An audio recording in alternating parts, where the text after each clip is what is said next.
All right, welcome to episode 50 of the Indie Creator Exchange. Today, Jake and I are joined by Scott Harris King, who I briefly was able to meet at IC3 2025. And we are super excited to have him on to talk about his comics. The exchange was, you'll see on the screen, Quest for Me, and I'll flip over to Jake real quick. And he has that's Cthulhu versus Uncle Sam, right? Yeah, yeah. Jake, you there? I'm, Okay, cool. But how are you doing this morning, Scott? I'm doing well. Thanks so much for having me on. I really appreciate it. It's great to have you. great. So we usually start these things at the beginning, and we want to start with make the first question so we can learn about you. Take us back to childhood, and what was the first thing that opened your eyes? Um, you're noticing comics, you're noticing artists, comic companies, comic titles. So, what was your first awareness that you were into comics? Yeah, it's a great question. My first comic book I bought was Black Hawk number 269, off of the stands at a little spinner rack at a drugstore. But I was kind of aware of comics before that, from other things. Like I read a lot of comic strips and collections of comic strips. I had read like we had an Atari, and I got some of those like mini comics, the Atari Force mini comics, along with the cartridges, um, and things like that. I think I had read maybe a couple issues of Dragon magazine that had comics in the back of them. So I was aware of comics as a form, and it was something that I enjoyed, but I don't remember ever seeing an actual comic book until I happened to be at this drugstore. They had the spinner rack, and I bought two issues of Black Hawk, actually, 269 and 270. And I remember reading them, going home, and that night I made a checklist of Black Hawk, and started immediately collecting comics. Oh Um, wow! so it just like flicked a switch in my head, and yeah, I just immediately became a collector. And just 40 years later, still collecting, still reading, and now making comics as well. Right. So, where was so you were growing up? Where was home? Well, at the Central Massachusetts, I lived in Leominster at the time. My parents had joined a bowling league, and so they'd bring me and my brother along as they were bowling. It's kind of nothing to do for a couple hours, so they gave me a little bit of money, and that's where I went to this drugstore right next to the bowling alley, and found a lot of stuff, mostly comics, but they also had like these old remaindered paperbacks, paperbacks with the cover ripped off that they weren't really supposed to be selling. They were like 50 cents each. So I started buying like Conan and Red Sonja novelizations and stuff. So I really got into like fantasy. I was 10 years old at the Right. time. Yeah, I got into like fantasy novels through that as well. So it was a real sort of life changing experience there. Right. And you all right? So now you're in school, and was there any kind of like art training or um, lessons or anything like that? Just a little bit. I went to a little private school. They didn't have any kind of art department or anything, so I didn't get anything in school. I was more interested in being a writer than an artist, in part just because I'm better at writing than drawing. But I did just take some classes. So when I was a senior in high school, there was a place nearby called Assabet that did like night classes. And Paul Ryan, who at the time was the regular artist on Fantastic Four. This is when he was at Marvel, was before he was doing stuff at DC. He was local, and he was teaching a class on how to draw comic books. So I took that class from him, which was really awesome. I was very familiar with his art, as an Avengers fan because he had been the regular artist on both Avengers and briefly on West Coast Avengers as well, but mainly the main Avengers title. He had done Iron Man as the regular penciler and Fantastic Four. So to take those classes from him was really great because he would bring in like stuff from scripts that he had just done with Fantastic Four, like current scripts, and he'd show us he'd give us pages from those scripts, and then we'd interpret them, and then he'd show us what he had drawn in that issue of Fantastic Four to sort of compare and show how he had interpreted the script. So it was really useful. I'm still not the greatest artist, but it really helped me in terms of learning how to do storytelling. It was helpful as a writer to see his process of interpreting these sort of Marvel style scripts, which were just outlines basically. Yeah. So it was really, really great experience for me. Okay. And now take us through your first attempts at comics. How did you start out, and then bring us all the way through your first publication? Yeah, well, I mean, it was a long, long journey. So, like, I knew, as I mentioned, I really wanted to be a writer from when I was a little kid. And so I knew very early, once I got into comics, I wanted to write comic books. And so, like, in 1986, I got the Overstreet Price Guide, and there was a essay for Marvel's 25th anniversary by Jim Shooter in there about his journey. And, I was 13 when I got that. And he talked in his story about how when he was 13, he was hired by DC Comics to write Legion of Superheroes. So I was like, well, wow, I guess when you're 13, you can just write comics. So I started submitting stories, ideas to Marvel when I was 13. Did not get hired. Did they use any of your ideas? They didn't use any of my ideas. I don't remember what my ideas were. I'm sure they were dumb. I think for some reason, I sent them ideas for like Human Torch team up stories. I don't know why I would have done that, but that's all I can kind of remember. I remember they sent me letters that were like, hey, no. So, I mean, I did some submissions later after I got out of college. I sent in, again, I was so naive. I didn't really understand how this worked. I sent in like a packet with just a bunch of like story ideas for a revival series. I really wanted to do a revival of ROM, Space Knight. I didn't know that it was a licensed title and that they didn't have the license anymore, so it was completely pointless to do that. But I sent them this whole like pitch for a new ROM series, and I didn't get a response for that. I actually had a little more success pitching to Vertigo.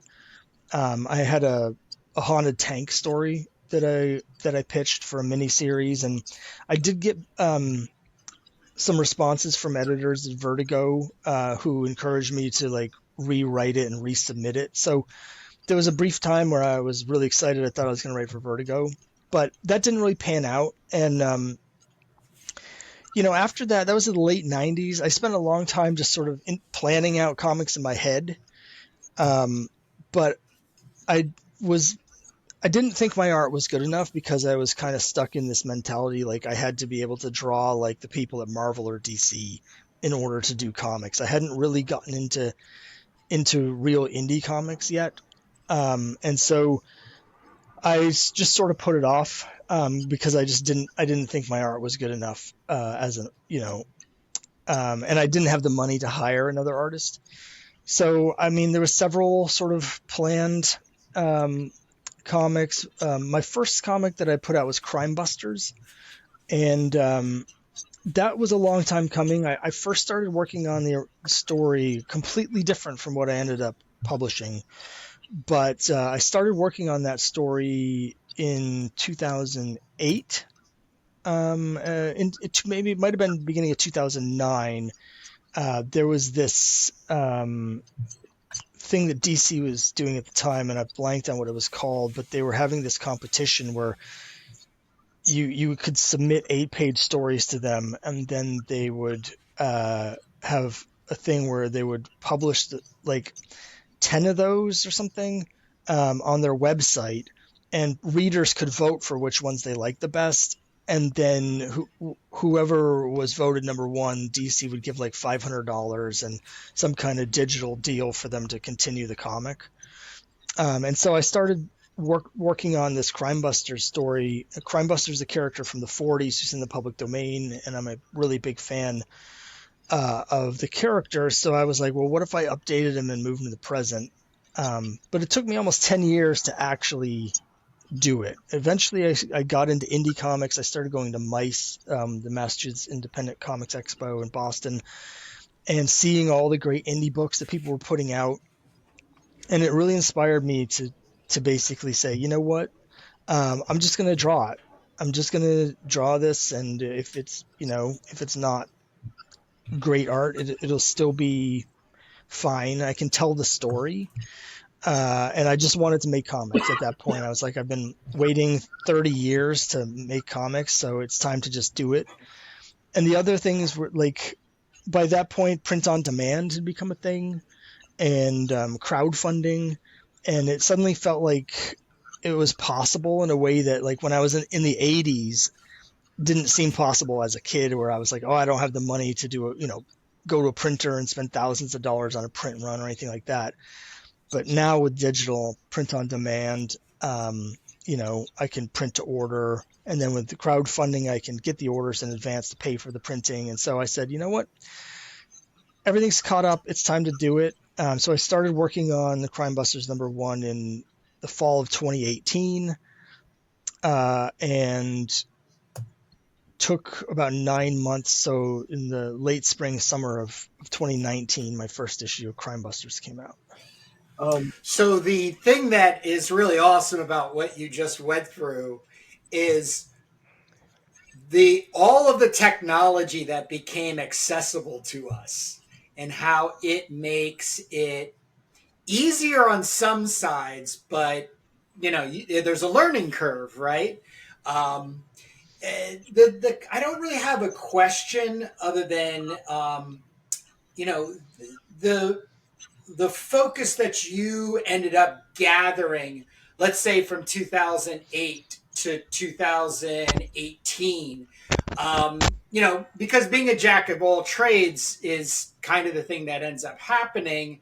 Is this where you spend more time as a writer publisher and then try to hire out to artists, or where does working with other artists start coming into play for you, Scott?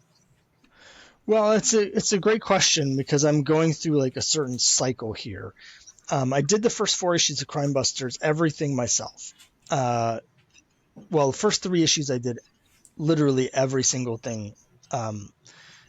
Not just the writing, the art, the lettering. And I learned how, I was going through a real learning curve, doing it all on Clip Studio Paint, learning how that program worked. I'm still finding things in there years later that I didn't know it could do. But they were all in black and white, in part partially because of the amount of time it would take me to color. But the other part, and the reason it takes me so long to color anything, is I'm colorblind. So I just put it out in black and white. I thought it'd be cheaper and easier. So with issue 4, I decided to go ahead and I hired a flatter. Crimebusters is done kind of in an Archie comic style, so I don't really want to have sort of modern, like, digital coloring. It doesn't really suit my aesthetic anyway. I'm more of a Bronze Age guy, so I like the classic coloring. So I got a flatter to come in, and I just basically add flat colors to Crimebusters #4. At that point, I decided I wanted to branch out. I was drawing so slowly that there's other stories I wanted to tell I just didn't have time to do. And then there was also sort of, I would do everything through Kickstarter, and at that time there was a big trend where, the prevailing wisdom was the best way to build your audience is to put out more stuff. And so the more regularly you're putting out comics, the more new readers you're bringing in, and you can build everything up, but you need to put stuff out faster than I was able to do drawing everything myself, where it would take me 8 months to draw an issue. So at that point, I started working with Jay Piscopo, who's the artist on Cthulhu versus Uncle Sam. That was the first one that I did where someone else did the artwork, and I just did I say I just did the writing. That's not really true. I drew some of the variant covers. I did all the lettering. And of course, I also, did the Kickstarters and the fulfillment and the publishing. So I did everything except for the art. And then I decided to sort of expand further. Once I had done that, I sort of moved to just writing and doing like variant covers. I hired an artist to draw Crimebusters, and because I really wanted it to come out a lot faster than just once a year. And then I decided I wanted to branch out into like get a different audience, but also tell a different kind of story. As you can see from my shirt, I started playing Dungeons and Dragons in 1980 when I was a little kid, and I love fantasy stories, like I mentioned already. So that's when I decided to do Quest, and I thought once I was starting to put stuff out faster, I started to get the feeling like maybe there's a little bit of fatigue for my readers who are backing my campaigns. It was funny. I wanted them to come out faster, but then I started feeling like maybe they're coming out a little too fast. How quickly were you doing Kickstarters back to back? I mean, as fast as I could, which isn't that fast because there's still a whole process of getting the books finished and printed. But, once I started doing these multiple series, I've been doing five Kickstarters a year. Okay. For the last 4 or 5 years now. So almost like under every 3 months, like maybe 2 to 2.5 months, you have a Kickstarter jumping out. Exactly. And so my idea was basically, I'll do this other book that I really wanted to do, this fantasy series, like Quest, the original story and the characters. I actually started working on the 90s, so it was almost 30 years before I started doing the comics. So it was a long time sort of percolating. But my thought as on my publisher brain was that it'll be a completely different audience from Crimebusters and Cthulhu versus Uncle Sam. And that would be great to bring in a different audience and new readers. And then could alternate. So I'll do an issue of Crimebusters and then an issue of Quest. And so for most of my readers who are doing one or the other, there's not a lot of overlap because they're so different. They wouldn't necessarily get burnt out because they're only maybe supporting 2 or maybe 3 Kickstarters a year instead of 5 or 6. And that worked pretty well for about a year. But there's been, you may have heard this from other people, but for me and some of the other people at my sort of level, which is I'm very much on the smaller side of things in terms of Kickstarter. It's been a real struggle like the last year and a half. There's been a real downturn. A lot of factors to do with both Kickstarter, the way it's working, and also just the economy and everything going on. And so I've been seeing fewer backers, lower funding. And so now I'm in a cycle where I'm sort of going the other direction, where I'm kind of going back to doing most of it myself. I already have a lot of stuff in the bank, stuff that I paid for a couple years ago where I'm finishing the art now. And so I've got several campaigns still to come, but in the background, I'm starting to do the drawing myself again. I've just started drawing Crimebusters 8. I did some drawing for Quest number 6, drew about half of that issue. And then I had some health issues where I had to stop and have someone finish it. But yeah, so I started doing everything myself, got to a point where I was hiring artists for everything. And now I'm going back to sort of doing most everything myself. Yeah, go ahead. Yeah. No, I'm just actually on your Kickstarter page. Is the Kickstarters primarily to get the artist paid and the books printed, or are you able to get more out of the Kickstarter? Yeah, I mean, in order to make sure I get everything out quickly, I've been paying the artists up front. So it's kind of like the the money that I'm bringing in, the artist has already been paid. But I'm kind of recouping my money for the previous issue. And then Okay. once I get that money in, I'm investing it forward into the next issue. So everybody gets paid in advance. That I want to make sure they get their money, but also I want to make sure, most importantly, that my backers get their books on time. And I'm personally not comfortable doing a Kickstarter where the art's not done. I think that's the best way to be late, because things happen. Yeah. Um, Oh yeah. so, I've been in a position where, since I started this, the Kickstarters have kind of paid for themselves, but I haven't been getting enough money from them to cover all of my other expenses. So things like just overhead stuff like the website, costs to have the website, and lots of little things that add up. So I've been consistently running, not to get too in the weeds on the business part, but like, No. I want to hear.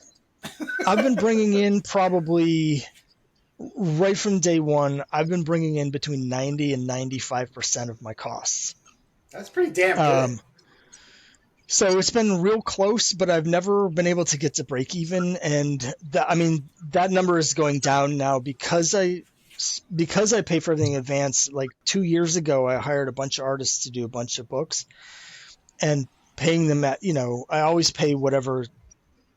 I never lowball artists. I always pay whatever it is they're offering, like what they're asking for, right? And so I was paying people at 2023 rates, but now that I'm putting the books out in 2025, I'm only getting like 70% of the backing that I would have gotten 2 years ago. So the last 3 or 4 campaigns I've done, instead of sort of breaking even on them, I've been losing a pretty significant amount of money on each of them, which is why I'm going back to drawing. I just can't afford to keep losing money on them. But I also I love making comics, so it means that they'll be coming out slower. But it's going to be a couple years before the slowdown, because I already have like Quest 6 and Quest 7, and I also have a Quest 0, which is going to be a new preface for the series coming out. So I've got 3 issues of that, and then once 0 and 6 are out, we'll be doing the first trade. I've got Cthulhu versus Uncle Sam 3 is already drawn, and then once that's out, we'll be doing a Cthulhu versus Uncle Sam trade and a couple other things. So like I've got 4 comics that are completed, and then 2 trades that'll come out after that. Plus I'm doing a couple other projects. So I still have about 8 more campaigns that are already lined up. And by the time those are all done, hopefully I'll have finished drawing Crimebusters 8, and we'll be working on Quest number 8. And so it's going to take a couple years before any of my readers notice the slowdown that's happening, now that I'm sort of going back to doing it myself. But eventually that's going to slow back down, and that, doing everything myself will drastically reduce my costs. So it'll make it more sustainable to make sure we can keep putting everything out. So with the Kickstarter, Scott, are you relying completely on Kickstarter's platform to re-engage prior backers, or are you keeping them on a newsletter and up to date, throughout the 2.5 months between the Kickstarters? Yeah, so I have a mailing list that I do. Basically, I put out once a month. I put out an update, and then if I have a campaign launching or ending, I'll usually put out a second update. I'm in the process of sort of moving, slow process, from MailChimp, which is what I've currently been using. Yeah. I'm moving over to a more of a website sort of experience, like Substack, but I'm using a different one called Beehive. It's basically like Substack, so it'll be like a website with a blog, but it'll also send out the updates to my people on my mailing list. That's great. But I've been trying to do everything really organically. I haven't spent really any money on advertising, other than like the first 2 issues of Crimebusters. I sort of dabbled in it just to see how it would go, and it went badly. But also for various reasons, I don't really the websites that I would be using to pay for the ads are platforms that I don't want to give my money to. So I've been mostly doing sort of organic word of mouth stuff, bringing in new people through Kickstarter, and then either with updates from previous campaigns or by bringing them onto my mailing list if they choose to join it, keeping them updated. And that's pretty much the primary avenue is with this big slowdown that I've been mentioning. One of the big things that I've been experiencing is I get a really pretty high rate of return for my previous backers. Like, people that back it and read it seem to enjoy it enough to a lot of them come back. But about a year and a half ago, I started seeing a drastically reduced rate of new backers coming in. Like, it used to be about 60-40 old backers, new backers, and now it's more like 85 to 90% old backers and only about 10% new backers. Yeah. And some of that has to do with the way social media is working there now as opposed to a few years ago. I noticed that, like, they really throttle your engagement on posts a lot unless you're paying for advertisements. Like, if I want to share a link to one of my campaigns, nobody sees it.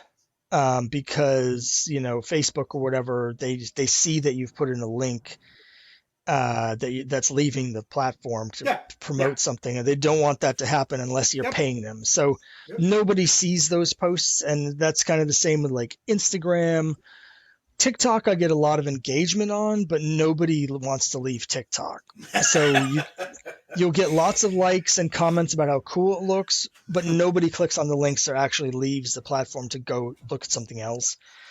And so I'm finding it like very difficult to use the platforms that used to work for social media engagement and bringing in new people.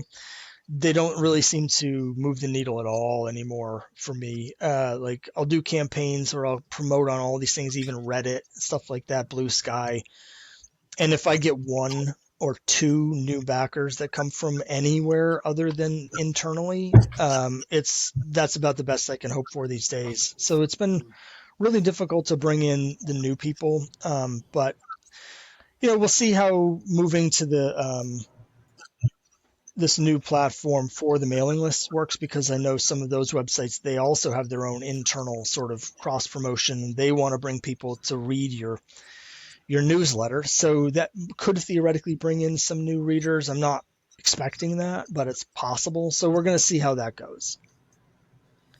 Sorry I dropped out before. So I think we kind of glossed over a little quick when we went from you're dabbling in submissions and you're trying to break into the biz, and then you finally start putting out your stuff. You went a little quick with the the decision to go with a public domain character.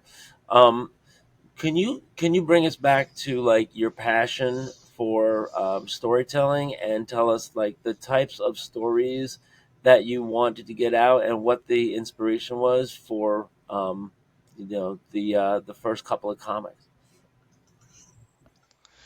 Yeah, sure. I mean, what I've found, and this isn't something that was intentional, but when I look at the books that I'm putting out, Crimebusters and Quest are the two sort of ongoing things. I mean, Cthulhu versus Uncle Sam as well, but to a little bit of lesser degree. What I realized is that I'm putting out the books that I really liked when I was a kid. So Crimebusters is kind of like my ode to things like Scooby-Doo or Three Investigators, if either of you are old enough to remember that series of, like, they're young adult mystery books. And Nancy Drew and that sort of thing. I loved those when I was a kid. I would read all of these sort of young adult mystery things where they'd be supernatural mysteries, but they would always turn out to be, like an old man and with Meddling a cape kids. or something, not I would actually a have gotten ghost. away with it if not for these meddling kids. Exactly. So that's really what Crimebusters is sort of. I loved that stuff so much as a kid. I was really nostalgic for it, and it was not something that I was seeing on the market. So I thought, well, since I want to read this, I can just make it myself. Um, and Quest is kind of the same way. I was really into Dungeons and Dragons at about the same age, 8, 9, 10, 11, and fantasy novels, getting a little bit older, but still like 12, 13, I was really, really into fantasy books, but also fantasy comics. When I first got into comics, it took a while before I read any superheroes. I was reading almost entirely genre books, and mostly licensed, although not entirely. But I was reading stuff like sci-fi and fantasy, Conan, Rom, Micronauts, Star Wars, Atari Force, Red Sonja, and Savage Sword of Conan, and Warlord was a huge book that I loved. And Yes, yes. so that's where Quest comes from, is like is my love of Dungeons and Dragons and Warlord and Conan. Like I mentioned, I'm really a Bronze Age guy.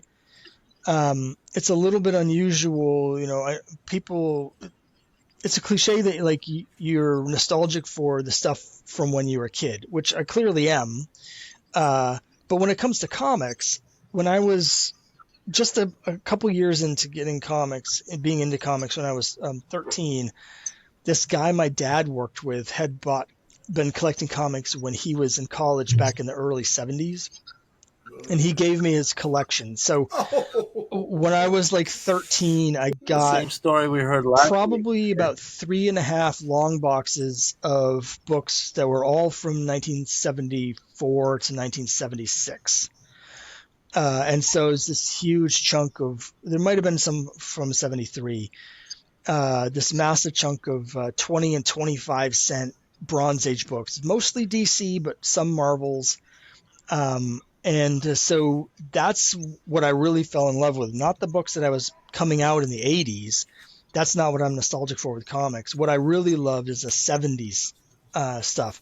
And so with Quest, I really want to do sort of a 70s Bronze Age style Dungeons and Dragons fantasy comic. So that's kind of where the inspiration of these come from, is really the stuff that I loved when I was 10 years old. Are the comics that I'm making now. So this is a theme that we get a lot. I mean, it's just over and over. Everybody we interview, it's like that's why we start with that question, because I'm the same way. When I was 10 or 12, maybe even like 8, 9. But the primary colors of 20-cent Marvels are so etched into my brain. The covers. Like, and just like you get some kind of like rush every time you see that. And when we talk to younger creators, they they say the same stuff about like Image comics from the 90s. And it's funny for me because I'm like, I'm trying not to look down my nose, because like, I was brought up on John Romita and Gil Kane and stuff like that. And these guys are like talking about Eric Leafield and I mean Rob Liefeld and Savage Dragon and stuff like that. And I'm like, all right, it's nothing to do with the comic. It's just the age that you are and the impressionable, position that you're in. Like, when you're like bored and you're looking for something exciting in life, and you've discovered this creative form of expression, artistic expression. So it's really interesting, because we could be creating the comic that some young impressionable kid for nowadays is coming across. Who knows? Yeah, I mean, I've definitely seen that when I go to conventions, but even like I'm part of some like indie creator groups online. A lot of people that do Kickstarters and stuff, and there's definitely this group of people that are, say, 10 years younger than me, people that are around 40, who their big inspiration is Todd McFarlane and Image Comics and all that. And I find it boggling personally, but That's great. But I also interact with a lot of people, on Kickstarter and in some of these groups who are younger than that, who are people in their, say, mid to late 20s or around 30 years old who are making comics. And I find that a lot of them, maybe even most of them, their primary influence is Yeah, manga. exactly. It's not American comics at all. And I see a lot of younger people who don't even, maybe even never even read Marvel or DC, and their frame of reference is all manga. Yeah, well, I'm a middle school art teacher in the Bronx, and so I can tell you, manga has far overtaken American comics. It's you're multiple generations past already. If you go into the Newberry Comics in the mall, that's the local shop by me. There's a huge manga stand before you even walk into the store, and then the comics are all the way in the back, and there's only like one or two racks left.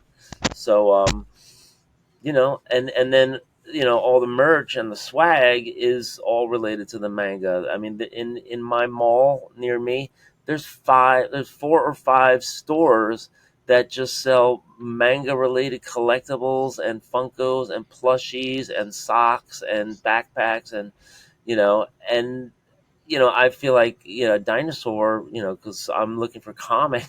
And it's like um, so there is a new generation, and there's kind of like a blending of the generations at these comic cons now, because sometimes it's not so much about comics; it's more about cosplay and toys and selling, uh, merchandise, and us old folks, we got to just roll with the punches. Maybe the days that like it's just like with records, like the records that we used to listen to and everything. Yeah, well, the kids are like, oh yeah, I would love to get like Black Sabbath's first 4 albums, but they're like $30 a piece. So they're just like buying used stuff, or they're listening to digital music or whatever. And it sucks listening to individual songs on YouTube with ads. And so we're moving through technology. We're moving through supposedly technological advances, but I don't know if all the advances are benefiting the people. Well, I think what Yeah. you're saying, Jake, is it's not benefiting us old people. Well, or the Um, or the I've or the come to, consumer. I've come to, like I've said before, like I've come to accept aging out. I think the best anybody like ourselves who are very emotionally attached to those times and when we're 13, 14 years old and prior to, Savage Sword of Conan and the likes, is to reach out and try to find those individuals. I think it's really impossible to drag a new readership in because there's just way too much stuff out there, and I'm not even talking about along the lines of comic books.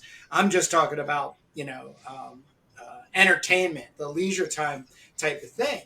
And then it just becomes the cost, and the engagement point of that. But I think the thing that really does hold down is because of these factors, especially the way attention is taken away from us constantly by the millisecond, is to build a community around who and what you are and why and what you're making and why. And Scott, it really does look like you have that. I mean, I would even go as far to say that you've got to have close to what 150 passionate fans, maybe even up in the 200 that are purchasing your books. Yeah, I mean, I think I feel like I'm doing pretty well. I always felt, I've talked with a lot of people who have different strategies for this stuff. People who are really into doing huge mailing lists, giveaways to bring in thousands of new people on their mailing lists and stuff. And I always thought, I just want the people that I would rather have 10 people that are really into the book than bring in 500 people on my mailing list who don't care at all about anything. And, I've been done pretty well in terms of bringing in people that stick around.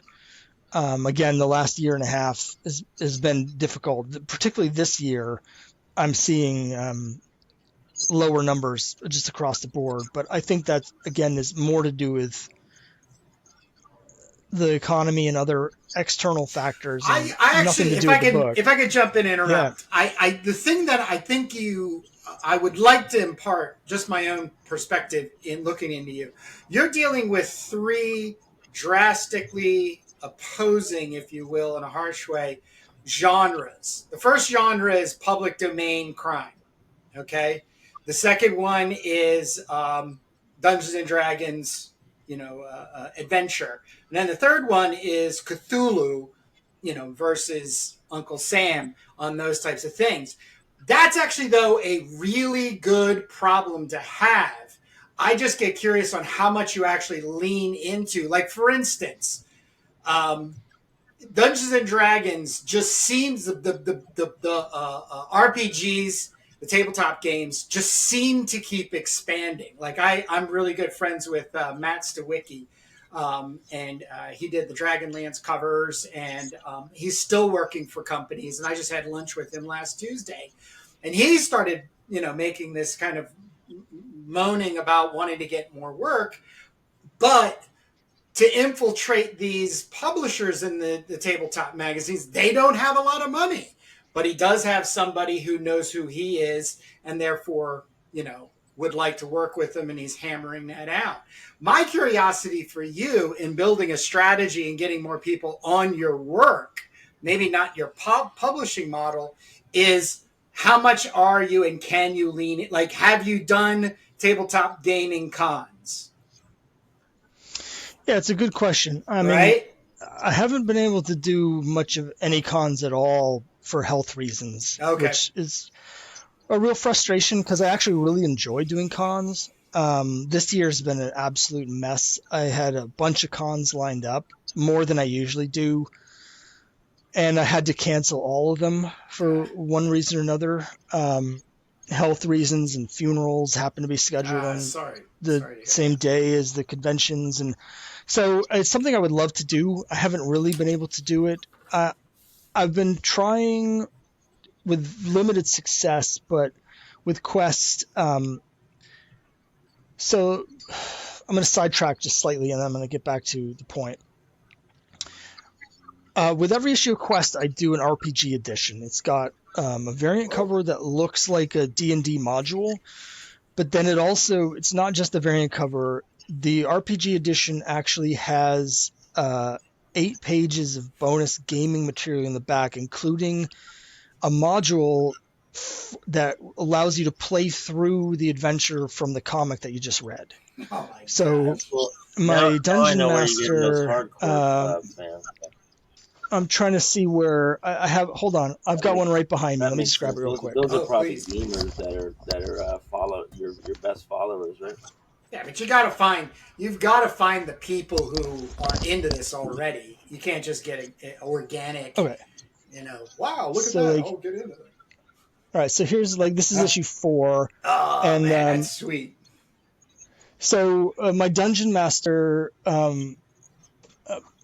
trademarked, but I'm not supposed to. We can't actually call him a Dungeon Master in the material. But my Dungeon Master Matt, he's been running our games since we were in college. So since the late 90s, like 96, 95.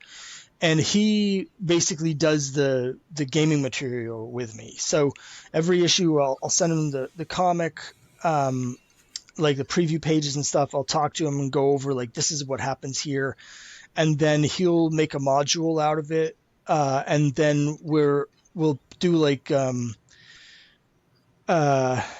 the class rules for how different classes work in my comic. So there's already rules for Paladin in the game, but if you want to play a Paladin from my world, it's explains how it's different, how it works. And certain classes, I've tried to make with quests, if you can just read it as a story, but if you're into D&D, you'll notice hopefully that each of the characters has a specific class, and as the story goes, you see them level up. They'll get they find different equipment, like their appearance changes as they get like better equipment, and they fight more and more difficult monsters as the series goes along and stuff like that. And what I've found is that Quest has been the hardest for me to get backers on board on Kickstarter, but it does. And whereas Crimebusters has always been done really well for me on Kickstarter. But when I go to conventions, when I have the chance, nobody ever buys Crimebusters at conventions. Everybody buys Quest, specifically the RPG editions. That is by far my bestseller in person. So I've got this weird thing where like one does well. You know why? You know why? Cares. Yeah. Do you know why nobody buys Crimebusters at the comic book shows? This is my assumption. I have guesses. It's because of old people. Old people don't want to leave the house. Come on. I mean, I'm not going to age you in, but I'm almost 60 years old, and I'm still struggling. That's my number one struggle, is getting out of the house to even go to a show. I'm not even saying partake in it. But the thing about gamers is that's an ageless genre. In other words, it's still one of the genres where parents are having their kids play. You know, it's a very connecting thing. So you have two generational points that are coming into a show, you know, for all the genre stuff, you know, from everything MCU, DCU down. But when they see something that is engaging, like a D&D model, they're not buying it for themselves. They're buying it for their gaming group, or just if their family is the gaming group. So, you know, demographics nowadays, as just my PSA to all comic book and creative people, are so sensitive, and rightfully so, because we're a part of those genres as well. We just don't want to be jerked around or placed in a position where, where we quote unquote have to buy or feel like, you know, this is a necessity. But, you have got some great, challenges in your publishing model. My other suggestion, and it sounds like you're doing it, is being able to pare yourself down, in focus. Not only the art part of it, Scott, but, I would go out to say that the driving force for you are the stories that you want to tell. And they just so happen to have these three genre points. But to get us, because we're coming up to the hour mark, the second to the last question that we have, is your point of view and where you're at. And you've kind of touched on it, but I'd like you to kind of put it together in the future of comics, what you would hope to see, or even what you believe to see coming, when it gets down to it. So just for comics in general, or for me specifically? Yeah, both of them. Just comics. The future of comics is the question. I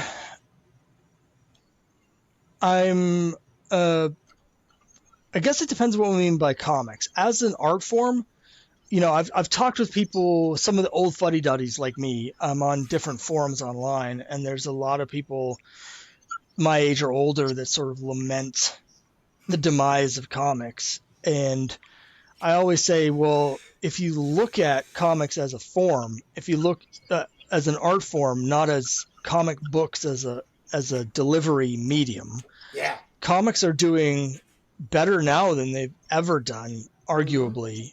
Mm-hmm. The number of kids that are reading Dogman or, Smile or whatever, these books from Scholastic that are selling millions and millions and millions of copies, not even to talk about manga. Like there's more, young people reading comics now than there were 20 years ago or 30 years ago. Like there's as an art form, comics I think is doing great. Now, comic books, as we know them, and things like Marvel and DC and the superhero stuff, I'm very pessimistic. The direct market, I think, just has turned out in retrospect to be a cul-de-sac, and I just see it dwindling more, unless the stores that can expand to the point where they're carrying the manga and the other stuff, and people are actually coming in to buy it so they can stay alive, are the only ones that I think are really going to survive. I just don't see. It's just your Marvel and DC for a long time have been putting out books that are aimed at an aging and shrinking audience, and they're just not bringing any new people in. So I'm pessimistic on that front. In terms of indie comics, like again, because the process has been democratized so that anybody can really do it, can make it, and print it and distribute it all very easily through the digital tools and stuff. Like I've already seen, I'm just part of a huge boom of creative people that are making their own comics. So I think the future is great for indie comics and for comics as an art form. I just think the American business model of, superhero books that, they narrowed it down so much with the direct market. So it's just this one thing for this one little tiny group of people. I think that's a dead end, which is sad in some ways, but, I feel like the big two kind of shot themselves in the face with the way they've been doing it for the last 40 years. Well, they don't really sell Yeah, now, comics. They sell movies and Happy Meals, right? Yeah, Anyway, so yeah, yeah. they're fine with that, I think. As they say, that train left the station when the X-Men movies started coming out. That was when they started figuring out, oh shit, these comic books have got people so emotionally tied to these characters that we can just keep pumping the comic books out as promotional material and then make all of our money in the thing. But I love the way that you broke out the artistic expression, and I think that's actually a very agreeable point, and probably one of the reasons Jake and I got back into making our comics is it's an expression. It's an artistic. It's like if you're going to retire, most people I know want to take a painting class, a watercoloring class, because they're going to have all this free time and they always wanted to be an artist, or they did it back in college and stuff like that. It's it's just a very big. Well, the other thing too is the direct market, I think, also failed us in the similarities that the MCU and the DCU did, which was, completely ignore it as an art form or an influential, quote unquote, take on telling stories and stuff. But I still think there's always an opportunity laying there even for superheroes and the such, because these characters are all facing public domain. Disney can't keep pushing the needle. I think that was the last time that they went to the government, the decision making powers for copyright, that they were like, nope, we're not pushing the needle any further. So then what it has for them is that they've got to keep things constantly in print. Well, then you have also, generational people getting in there, younger people, and then even, those who are passionate, and giving their POV. yeah, I'm excited for. These days, I'm mostly excited to see what other indie people are doing, and seeing their point of view. I love going to. I love going to comic shows in general, but I really like going to Artist Alley and to shows that are designed like the Indie Comics Creator Con Yeah. for indie creators, Yeah. to just see what everyone's doing and get so much inspiration from all the books that I pick up and people I talk to there. And it's always just really exciting to see, and I love seeing all the younger people who, again, don't have the same frame of reference that we do, and the stuff they put out is very different and reads different, it looks different, and that's always really exciting. um, Yeah, yeah, I mean, for me, like, I'm excited to actually getting back to drawing, uh, is is kind of reinvigorating in terms of doing the books. Like, uh, I was really excited when I brought in a different artist to work on Crimebusters because I wanted to tell the story faster. That didn't end up happening. Like, the artist that I was working with, turns out, he could draw much faster than me, but didn't. so so now I'm like, it feels more like my book when I'm drawing it, and it's just really exciting to be expressing myself in this way, again, that hopefully the readers will like too. yeah. Well, we're representing, the older influences, I think, in updating it, whatever way we do, and it's a challenge. The younger readers, a lot of them don't actually read. They collect, and they don't. They just look at the art and skim me a little bit, and they collect, but they don't actually like read and follow the story. So, there's that literacy piece that you're missing now too. Um, but it's same thing goes for older folks. We're just like everyone's just distracted now, and sometimes it's a Mm. time thing where you just don't have time to sit down and, we all have stacks and stacks of comics in our houses that we have never Yeah. got the time to Yeah. to read Yeah. thoroughly. And so, we're all guilty. I think we're all guilty of that. But so one of the last things we need to talk about is, we have the Indie Creator Exchange, and if we're towards the end here, then this is where we asked Yep. your views, your perspective, what hit you when you were reading our book, and then we usually say goodbye, but don't hang up because there's usually like a little wrap up offline too. So, did you get a copy of Turbo Pitfire?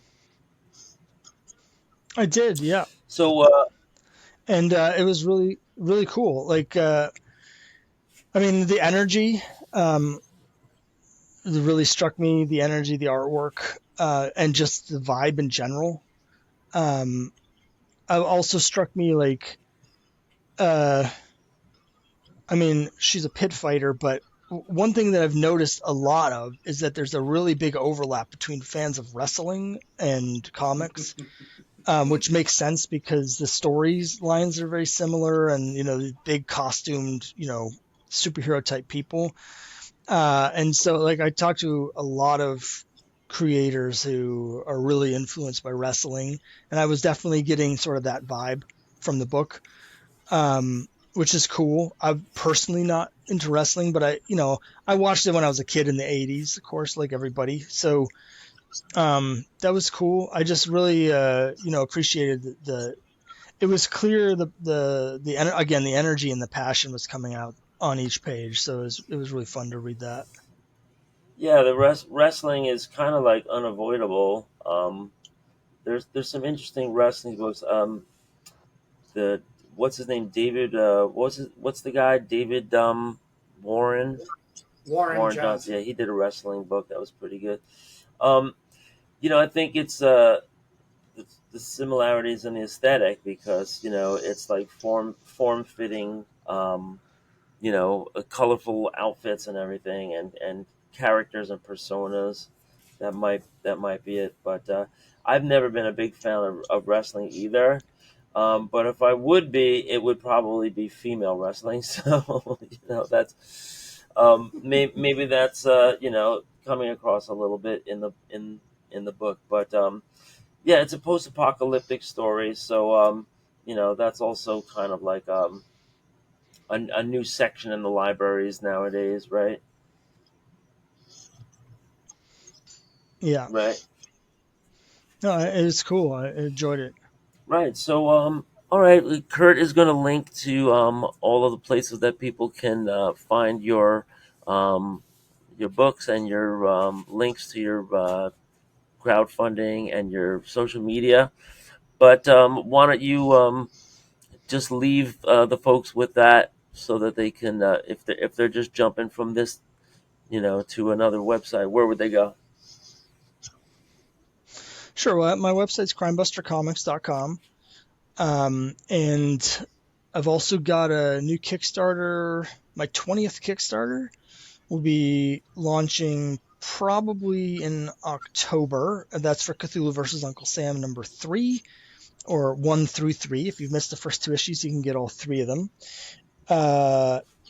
And you can find me on Instagram and TikTok. I don't really post that much, but my handle is at the Crimebusters. Might be the _ Crimebusters. I forget exactly. But crimebustercomics.com is my main website.